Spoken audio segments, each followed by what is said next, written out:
ये final account में adjustment के क्वेश्चन कैसे करें? देखो, जब भी कोई एडजस्टमेंट का क्वेश्चन आएगा तो ये आपके 4 रूल आने ही चाहिए, तो फटाफट इसका स्क्रीनशॉट ले लो और रील जरूर फॉलो कर लेना। चलो हम एक-एक करके डिस्कस करते हैं। रूल नंबर 1 क्या लिखा हुआ है? हमारे जो भी पर्सनल, रियल और नॉमिनल अकाउंट होते हैं, तो पर्सनल और रियल हमेशा बैलेंस शीट में जाएगा, नॉमिनल कहाँ जाएगा? ट्रेडिंग और प्रॉफिट एंड लॉ। तो पर्सनल क्या होते हैं? नेचुरल, आर्टिफिशियल या रिप्रेजेंटेटिव। अगर उनका डेबिट बैलेंस है तो मतलब मुझे लोगों से पैसे लेने हैं, मुझे राहुल पे 50,000 रुपए लेने हैं। और नेहा का क्रेडिट बैलेंस है तो मुझे नेहा को 50,000 रुपीज देने हैं। तो पर्सनल अकाउंट का यहां पे और यहां पे कहीं पे भी आ सकता है। रियल अकाउंट का बैलेंस हमेशा यहां आएगा, या तो व्हीकल है या व्हीकल नहीं है, ध्यान रखना। ये देखो, व्हीकल कभी भी नेगेटिव बैलेंस नहीं होता है, तो real account always debit balance. तो यहां पे जो मेरे पास व्हीकल है वो मात्र 80,000 का है, या तो ये 80,000 का होगा या फिर ये 0 का होगा। क्लियर है? नॉमिनल अकाउंट अगर वो खर्चा है तो वो कहां जाएगा? मेरा या एक्सपेंस में जाएगा, और अगर वो इनकम है तो वो कहां जाएगा? वो मेरा यहां जाएगा। क्लियर है?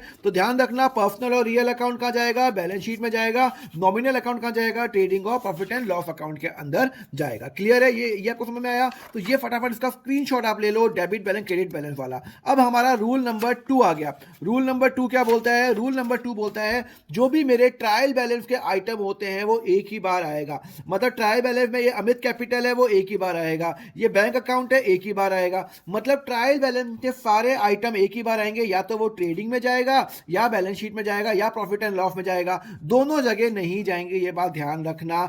एक ही आइटम 2 बार नहीं आएगा, ट्रायल बैलेंस का आइटम एक ही बार आएगा। रूल नंबर 3, रूल नंबर 3 क्या बोलता है? Each adjustment will have a 2 affect. जो भी मेरे एडजस्टमेंट होते हैं उनके 2 अफेक्ट होंगे। जैसे ये वेजेस आउटस्टैंडिंग है, इनके 2 अफेक्ट क्यों होंगे? बिकॉज इन सबकी तो जनरल एंट्री हो चुकी है, तभी तो ये आ रहे हैं। इसको तो मुझे पोस्टिंग करना है, इनकी जनरल एंट्री करनी बाकी है। तो मुझे जनरल एंट्री करूंगा तो एक डेबिट होगा, क्रेडिट होगा, तो इसलिए यहाँ पे इनके 2 बार अफेक्ट आएंगे। तो सारे एडजस्टमेंट के हमारे 2 बार अफेक्ट होंगे। और रूल नंबर 4 कभी ध्यान मतलब भूलना मत कि जो क्लोजिंग स्टॉक है उसका कॉस्ट और NRV which ever is left पे मेजर करेंगे। जैसे ये 18,000 है और ये 22,000 है, तो इसको अपन मेजर करेंगे कॉस्ट और NRV which ever is left पे, मतलब 18,000 पे करेंगे। समझ में आ गया आपको चारों रूल? तो ये रहा चारों रूल, फटाफट इसका स्क्रीनशॉट ले लो। अब मैं आपको नेक्स्ट लेक्चर में बताऊंगा कि इसका हम प्रैक्टिकल क्वेश्चन कैसे करें। ले लिया स्क्रीनशॉट? प्रैक्टिकल क्वेश्चन कैसे करें, तो उसके लिए फॉलो करो अकाउंट फंडा।